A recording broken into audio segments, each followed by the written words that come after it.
तो ओसेनिया महाद्वीप है, ठीक है। इधर ये वाला जो जितना पार्ट है, ये वाला, ठीक है, ये आपका एशिया वाला पार्ट है। पापुआ न्यू गिनी जो है ये एक ही जो पूरा आइलैंड है उसको दो भागों में बांटा गया है, ठीक है। इधर वाला जो ये पार्ट है ना, ये इंडोनेशिया ग्रीन से दिख रहा है जो, ये इंडोनेशिया है और ये एशिया के अंतर्गत आता है। किसके अंतर्गत आता है? एशिया के अंतर्गत आता है। Australia, New Zealand, Papua New Guinea, Solomon island और इधर जितने लाल से दिखने वाले छोटे छोटे देश हैं, ये सब किस में आते हैं? ओसेनिया में। अब खास बात देखिए, यहां पे एक रेखा दिख रही है आपको, ये टेढ़ी मेढ़ी ये वाली, ये रेखा दिख रही है, ये फिर इधर ऐसे मुड़ गई है, फिर ये यहां से ऐसे मुड़ी है, ऐसे ऐसे, फिर ऐसे, फिर ऐसे, फिर ऐसे, फिर ऐसे, ये छोड़ते हुए जा रही है। ये जो रेखा है ना, ये टेढ़ी मेढ़ी, ये जो रेखा है इसको बोलते हैं आइडियल रेखा, इंटरनेशनल डेट लाइन। इसीलिए लिखा है इस रेखा के इस साइड पे लिखा है, यहां पे मंडे है। क्या है? मंडे इस साइड पे, यानी इस रेखा के पश्चिम में आप बोल लो, यहां से देखने पे तो पश्चिम ही लग रहा है, ठीक है। ये क्या है आपका? मंडे है ना, देखने में पश्चिम लग रहा है लेकिन ये है पूर्व, और ये पश्चिम। एक्चुअल में पृथ्वी यहां से ऐसे मुड़ी हुई है ना, कर्व है। इसमें देखेंगे आप तो ये वाला एरिया जो है, ये वाला ग्लोब में अगर आप देखोगे यहां पे, ठीक है, ये इधर से आया, यहां पे ये रेखा है मुड़ी वाली, ठीक है, ग्लोब में भी है, ये मुड़ी मुड़ी है, ठीक है। तो इस साइड वाला आपका पूर्व है, इस साइड वाला पश्चिम, इधर के पश्चिम देश आएंगे, ठीक है। हाँ, लेकिन क्योंकि मैप में अभी इस वाले मैप में हमको समझने में ये रहेगा कि इधर वाला अभी आपको पश्चिम टाइप का दिख रहेगा और इस साइड का पूर्व जैसा दिखेगा, ठीक है। तो जैसे ही इसके इस साइड आएंगे तो आपको क्या पड़ेगा? मंडे पड़ेगा, देखिए। और उस साइड आएंगे तो एक दिन पीछे पहुंच जाएंगे, संडे को पहुंच जाएंगे, एक दिन पीछे, ठीक है। यानी पूरा 24 घंटे का अंतर है दोनों लाइन के बीच में, ताकि डेट डिसाइड हो सके, ठीक है। तो इधर से मंडे, यानी समय इधर से आगे बढ़ते जाता है ऐसे ऐसे, फिर उधर से जाता है, तब जाके वहां पे मंडे आता है। पहले इधर मंडे होगा, सबसे पहले जापान में हो जाएगा, उसके बाद फिर कुछ समय बाद भारत में होगा मंडे, है ना। जापान में 12 बज गया, लेकिन भारत में अभी कम ही बज रहा होगा, 9-10 बज रहा होगा रात के, ठीक है। जब भारत में 12 बजेगा तो उधर आपका जो ब्रिटेन वगैरह उसमें अभी समय पीछे ही चल रहा होगा। हम लोग आगे चल रहे हैं ना, ब्रिटेन के समय से हम लोग आगे हैं, और हमसे आगे जापान, ठीक है। तो ये बॉर्डर है, ये बॉर्डर लाइन है। ऑस्ट्रेलिया भी हमसे आगे होगा, थोड़ा आगे होगा, ठीक है। आप देखेंगे तो स्थिति मैप में, है ना, थोड़े से ये लोग पहले पे है ना, इसलिए। क्लियर है? यही एक डिवीजन रेखा है यहाँ पे, जो 180 डिग्री देशांतर रेखा, इसके बारे में हम लोग पढ़ेंगे आगे भी, ठीक है। तो अभी हम लोग महाद्वीप को पढ़ने वाले हैं। तो ओसेनिया महाद्वीप, आप इसकी हेडिंग डाल लीजिए, ओसेनिया महाद्वीप। विश्व का सबसे छोटा महाद्वीप है, विश्व का सबसे छोटा महाद्वीप है।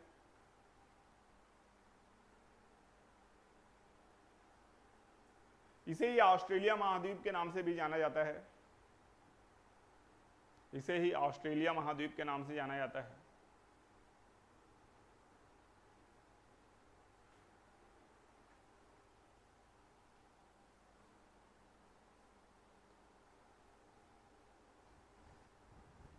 इसे हरे रंग से प्रदर्शित किया जाता है, इसे हरे रंग से प्रदर्शित किया जाता है, इसे हरे रंग से प्रदर्शित किया जाता है।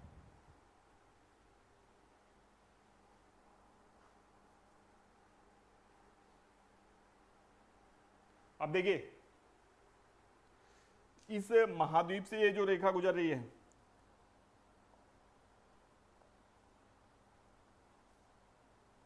ये वाली, ठीक है, ये रेखा कौन सी है? ये है आपकी 23.5 डिग्री दक्षिणी अक्षांश रेखा। इसको क्या बोलते हैं बताओ? मकर रेखा, मकर रेखा है ये, ठीक है। कौन सी रेखा है? मकर रेखा, ठीक है। तो लिख लीजिए, मकर रेखा इस महाद्वीप को लगभग 2 बराबर भागों में बांटती है, लगभग 2 बराबर भागों में बांटती है।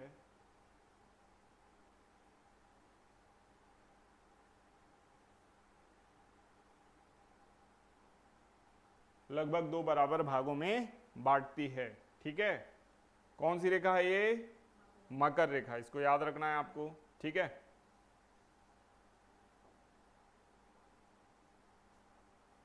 ग्रेट बैरियर रीफ, ये यहां पे जो बहुत सारे छोटे छोटे द्वीप दिख रहे होंगे आपको, दिख रहे हैं क्या?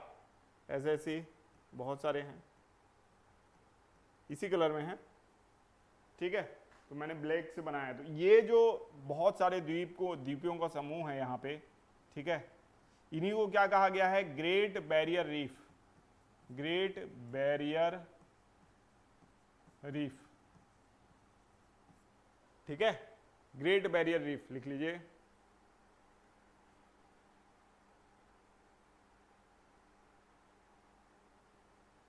ग्रेट बैरियर रीफ,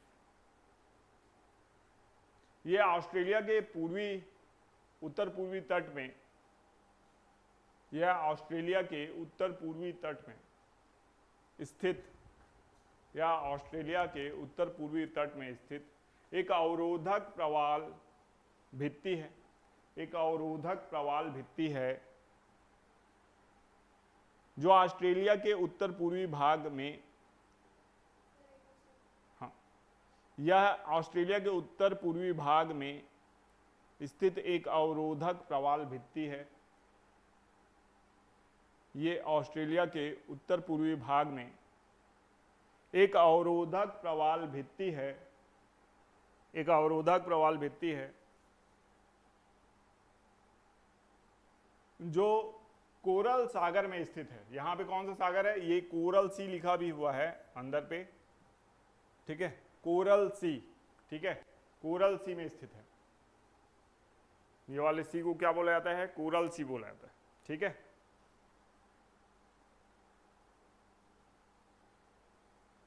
क्लियर है? चलो, यहां पे लिखा भी हुआ है ग्रेट बैरियर रीफ, ये देखिए इंग्लिश में लिखा हुआ है ग्रेट बैरियर रीफ, उसी को इशारा किया हुआ है। ठीक है, अब हम लोग देखना है ऑस्ट्रेलिया का प्राकृतिक विभाजन, या इस महाद्वीप का प्राकृतिक विभाजन। तो लिख लीजिए प्राकृतिक परिचय। प्राकृतिक परिचय, प्राकृतिक परिचय में सबसे पहले लिखिए पर्वत। ठीक है, पर्वत का नाम है ग्रेट डिवाइडिंग रेंज। क्या नाम है?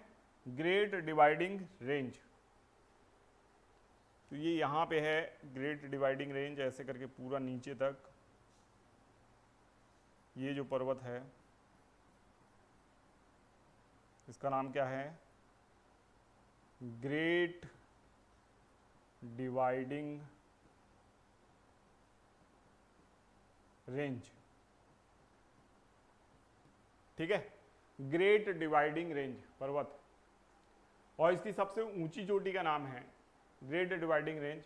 इसकी ऊंची चोटी का नाम है Mount Kosciuszko. Mount Kosciuszko, Mount Kosciuszko.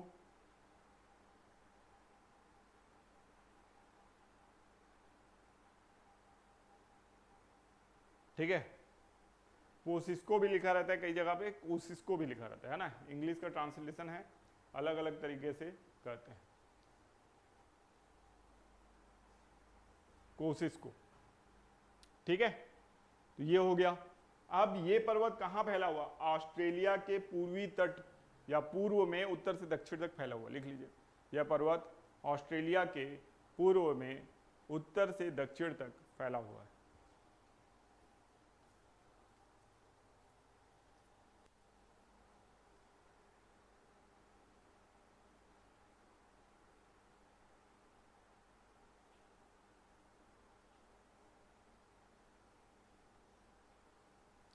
ठीक है, देखिए दूसरे जितने भी महाद्वीप है ना, हम लोग उसको ना पूरा एक साथ पढ़ते थे। ठीक है, सारे पर्वतों को एक साथ पढ़ते थे। इस महाद्वीप में सबसे इंपॉर्टेंट अगर कोई देश है तो वो है ऑस्ट्रेलिया।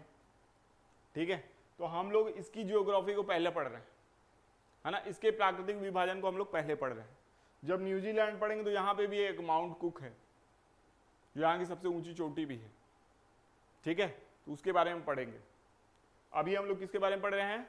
ऑस्ट्रेलिया के बारे में, ठीक है। चलिए आगे देखते हैं। नदियां लिखिए, नदियां, यहां दो नदियां हैं,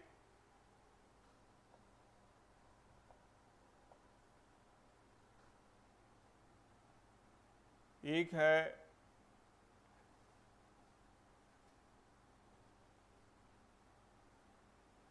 एक का नाम है डार्लिंग और दूसरे का नाम है मर्रे, ठीक है। तो डार्लिंग मर्रे कहाँ? ऑस्ट्रेलिया में, डार्लिंग और मर्रे, डार्लिंग और मर्रे, ठीक है, डार्लिंग मर्रे, याद रहेगा। पर्वत कौन सा है? Great dividing range. नदियां कौन कौन सी हैं? डार्लिंग और मर्रे, ये दो नदियां हैं। इसके बाद आगे बढ़ते हैं हम लोग। नेक्स्ट, मरुस्थल, मरुस्थल,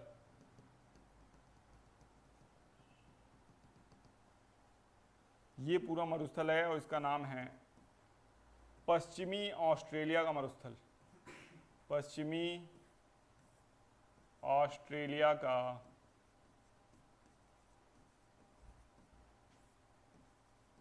मरुस्थल, पश्चिमी ऑस्ट्रेलिया का मरुस्थल।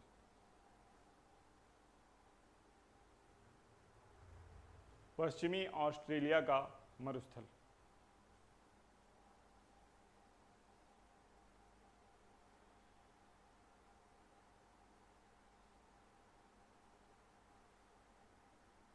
ठीक है, इसको याद रखना है। फिर घास का मैदान,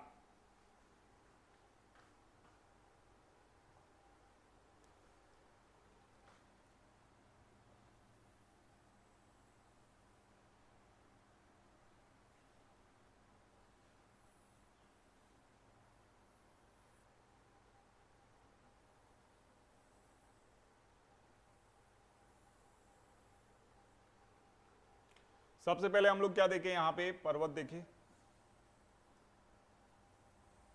ये कौन सा पर्वत है? हाँ, ग्रेट डिवाइडिंग रेंज, है ना, रेंज। इसकी सबसे ऊंची चोटी कौन सी थी? माउंट कोसिस्को, ठीक है। फिर नदियां हम लोग देखे, एक ये और दूसरी ये, और इसका नाम क्या है? पहले वाली का नाम है डार्लिंग और दूसरे वाले का नाम क्या है? मर्रे। तो डार्लिंग मर्रे कहाँ? ऑस्ट्रेलिया में, ऐसे करके याद रखना है। तीसरा हम लोगों ने देखा पश्चिमी ऑस्ट्रेलिया का मरुस्थल, ठीक है, ये है आपका पश्चिमी ऑस्ट्रेलिया का मरुस्थल। अब चौथा देखना हम लोग को घास का मैदान, ठीक है। तो घास का मैदान है आपका ये पूरा, और इसका नाम क्या है? डाउन्स घास का मैदान। क्या नाम है? डाउन्स घास का मैदान, लिख लीजिए, डाउन्स घास का मैदान।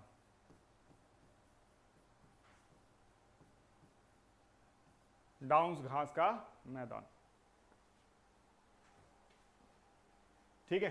अब ये भी कैसा है? डाउन्स घास का मैदान तो लगभग उष्णकटिबंधीय और उपोष्णकटिबंधीय, क्योंकि यहां से गुजरती कौन सी रेखा है?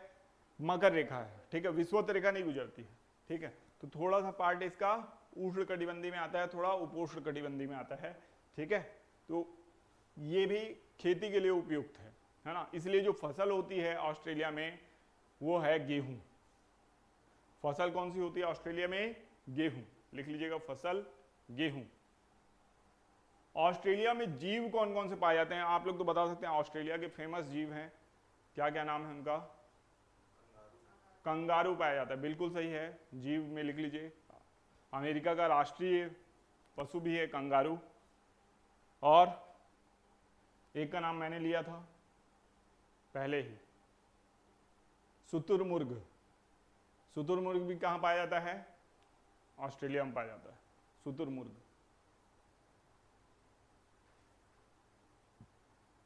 तो शुतुरमुर्ग हो गया, कंगारू हो गया, ये सारे जीव कहाँ पाए जा रहे हैं? आपका ऑस्ट्रेलिया में पाए जा रहे हैं। खनिज लिख लीजिए।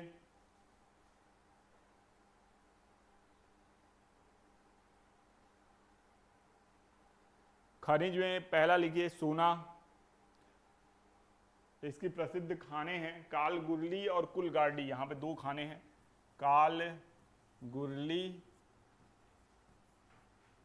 और कुलगार्डी। कालगुरली और कुलगार्डी, ठीक है, दो प्रसिद्ध खाने हैं, कालगुरली और कुलगार्डी, ठीक है। फिर लिखिए प्राकृतिक गैस और पेट्रोलियम। प्राकृतिक गैस व पेट्रोलियम, ये आपका मिलता है एलिस स्प्रिंग में।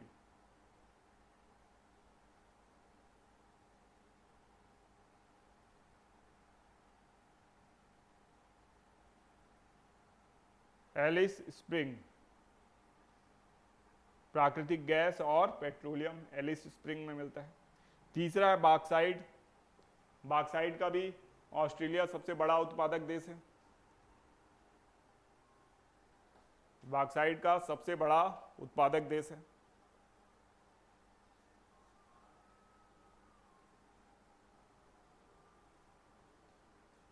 बॉक्साइट का सबसे बड़ा उत्पादक देश है। उसके बाद चौथे नंबर पे आता है आपका मैंगनीज, सीसा, जिंक। मैंगनीज, सीसा और जिंक।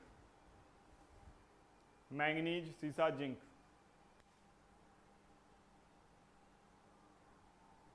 ये आपके ब्रोकन हिल्स में मिलता है, ब्रोकन हिल्स, ठीक है। मैंगनीज, सीसा, जिंक ब्रोकन हिल्स में मिलता है।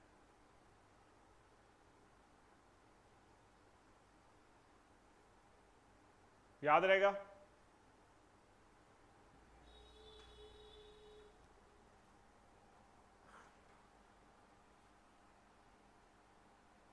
तो ये हो गया खनिज। फिर प्रमुख शहर देख लीजिए।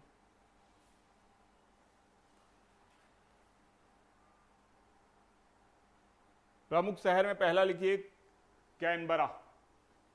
कैनबरा क्या है? कैनबरा ऑस्ट्रेलिया की राजधानी। कैनबरा ऑस्ट्रेलिया की राजधानी।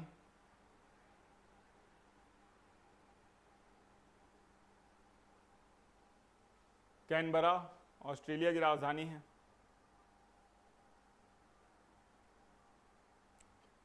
ठीक है, कई बार क्वेश्चन पूछता है कि कैनबरा जो है वो बंदरगाह है कि नहीं है। तो कैनबरा बंदरगाह नहीं है, ये थोड़ा अंदर पड़ता है, यहां पे पड़ता है कैनबरा।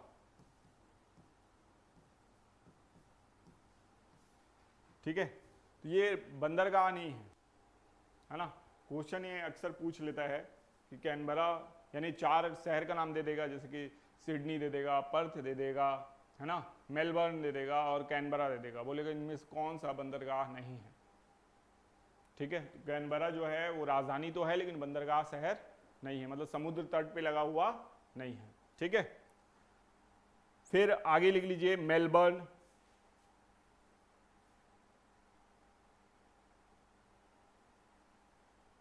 ये एक बंदरगाह शहर है मेलबर्न।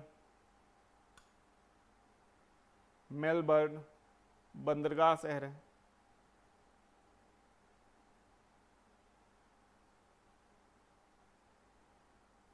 ठीक है, नेक्स्ट आ जाता है सिडनी।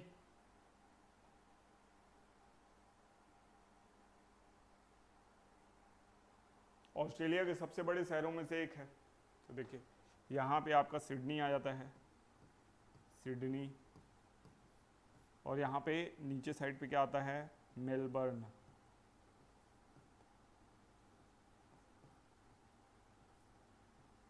मेलबर्न, ठीक है। और चौथा लिखिए पर्थ। पर्थ ऑस्ट्रेलिया के पश्चिम में स्थित बंदरगाह शहर। पर्थ इधर पे है,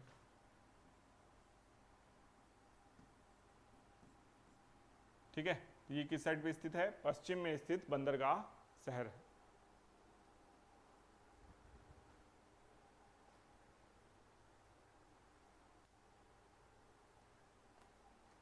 ठीक है, इसमें भी ऑस्ट्रेलिया की स्थिति अवस्थिति हम लोगों ने नहीं देखी है। अगर अवस्थिति की बात की जाए तो ऑस्ट्रेलिया के उत्तर, दक्षिण, पूर्व, पश्चिम में क्या है ये हम लोग को देखना चाहिए, ठीक है। ऑस्ट्रेलिया के उत्तर में क्या है, कौन सा सागर है? तो अराफुगा सागर है, अराफुरा सागर, ठीक है। यहाँ पे उत्तर में क्या है? अराफुरा सागर। दक्षिण में क्या है? दक्षिण में ये वाली खाड़ी है, ये जो है ना, तो बहुत चौड़ी जब खाड़ी हो जाती है तो उसको बोला जाता है बाइट। तो इसको बोला गया है great Australian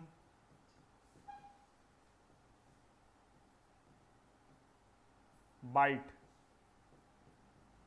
great Australian bight, ठीक है। ये कहाँ है? ऑस्ट्रेलिया के दक्षिण में है। फिर उसके बाद है पूर्व में, इस साइड पे क्या है? इस साइड पे कौन सा महासागर है? तो दक्षिणी प्रशांत महासागर। पूर्व साइड में दक्षिणी प्रशांत महासागर है, जबकि पश्चिमी साइड पे क्या है? दक्षिण हिंद महासागर।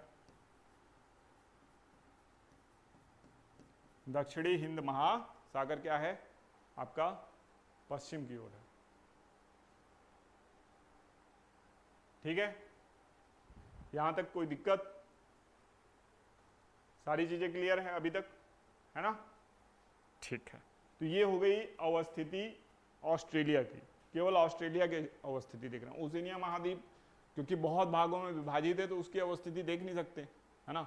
वो ज्यादातर किसमें है? आपका प्रशांत महासागर में, उसके ज्यादातर द्वीप, ठीक है। तो इसलिए तो ऑस्ट्रेलिया की अवस्थिति हम लोगों ने देख ली, ठीक है। इसको याद रखना है आपको। कई बार क्वेश्चन आता है कि ऑस्ट्रेलिया की खोज किसने की, ठीक है। ऑस्ट्रेलिया की खोज लिख लीजिए, ऑस्ट्रेलिया की खोज किसने की? तो इसमें दो लोगों का नाम आता है, एक है ओबेल तस्मान और दूसरे हैं कैप्टन कुक, ठीक है। ओबेल तस्मान और कैप्टन कुक को माना जाता है खोज करता।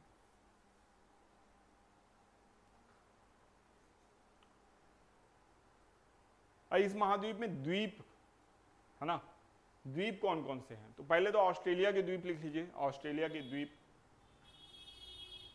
तो ऑस्ट्रेलिया के दक्षिण में एक द्वीप है, यहां पे ऐसे लगा हुआ, ठीक है।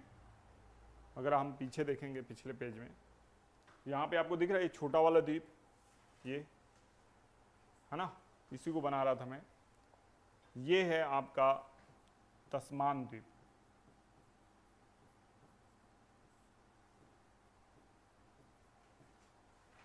ठीक है। तस्मानिया, सॉरी, तस्मानिया द्वीप, तस्मानिया लिख लीजिएगा, तस्मानिया द्वीप। सागर जो बीच में सागर है ना, इसके बगल में, उसका नाम है तस्मान सागर। द्वीप का नाम क्या है? तस्मानिया द्वीप, ठीक है। यह ऑस्ट्रेलिया का सबसे बड़ा द्वीप है। यानी ऑस्ट्रेलिया को अगर अलग से मान लिया जाए देश या महाद्वीप, तो उसका सबसे बड़ा द्वीप कौन सा हो जाता है? तस्मानिया द्वीप। नहीं तो ऑस्ट्रेलिया तो खुद एक बहुत बड़ा द्वीप है ना, लेकिन उसको महाद्वीप भी माना जाता है क्योंकि उसकी साइज इस महाद्वीप में सबसे बड़ी है, ठीक है। तो तस्मानिया द्वीप हो गया। उसके अलावा हम लोगों ने यहाँ पे तो देखा ही, तो बहुत सारे द्वीप थे छोटे छोटे, जिनको क्या बोला गया था? क्या बोला गया था इसको? Great barrier reef. क्या बोला गया था इसको? Great barrier reef. इन द्वीपों की खास बात क्या है इनके कारण क्या है, ऑस्ट्रेलिया का उत्तर पूर्वी क्षेत्र जो है, यहाँ पे एक भी बंदरगाह नहीं मिलेगा आपको, क्योंकि कोई जहाज आ नहीं सकता इनके कारण, ठीक है। तो उत्तर पूर्वी एरिया जो है वहाँ पे कोई बंदरगाह ऑस्ट्रेलिया के नहीं है। और ग्रेट बैरियर रीफ जो है, यहाँ पे जैव विविधता बहुत अधिक है, ठीक है। यहाँ पे क्या है, जैव विविधता बहुत अधिक है। क्यों जैव विविधता बहुत अधिक है? यहाँ पे विभिन्न प्रकार की जो मूंगे हैं उनके कारण बहुत सारी घासें भी होती हैं। इस कारण से जो मछलियाँ हैं और बहुत सारे जीव हैं वो इसी एरिया में आके रहते हैं। तो लोग जब घूमने जाते हैं ऑस्ट्रेलिया तो यहाँ जाते हैं और यहाँ अंडर वाटर डाइविंग जो करते हैं वो पूरा काम इस एरिया में होता है, ठीक है। वो दिखा था ना, क्या जिंदगी ना मिलेगी दोबारा में, है ना, वो यही वाला एरिया, इसी टाइप के एरिया में किया जाता है। हाँ ठीक है, तो इसको याद रखना है। कल हम लोग पढ़ेंगे न्यूजीलैंड के बारे में, न्यूजीलैंड अभी इसमें बचा हुआ है, तो न्यूजीलैंड के बारे में पढ़ेंगे। उसके अलावा अन्य द्वीप बचे हुए हैं तो उसको भी हम लोग कंप्लीट करेंगे। तो ज़्यादातर जो पार्ट है आपका इस महाद्वीप का वो हो चुका है, ठीक है। तो कल आगे हम लोग इसको कंटिन्यू करते हैं।